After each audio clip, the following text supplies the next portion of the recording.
Hello Kullu जी, कैसे हैं? नमस्कार, ठीक है। आप कैसे हैं? बहुत बढ़िया, बहुत खूबसूरत हीरोइन, जरा बताएं कौन है वे? नमस्कार, मैं हूँ आकांक्षा दुबे। मैं अपना परिचय खुद दे रही हूँ। अच्छा, तोहरे नाम आकांक्षा हो? जी। बड़ा मस्त गाना पहनले बड़ू।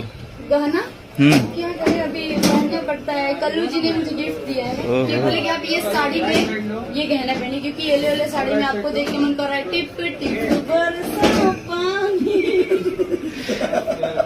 हम जा रहे थे रास्ते से सीतापुर, तो मालूम चला फिल्म की शूटिंग चल रहा है, शादी बाई चांस। तो शादी किन्हीं से होती है?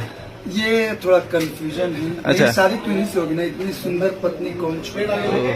ऐसे कहीं वो नहीं था, देख रहे हैं माथे में सिंदूर सामने बैठी है तो कहीं उसको वो नहीं लगा रहा ना? ऐसा नहीं है। ये आकांक्षा जी हैं। अच्छा। ये बहुत अच्छी आर्टिस्ट हैं, बहुत अच्छे परफॉर्मर हैं, और इनके साथ हमने जितना भी काम किया है अभी तक, मतलब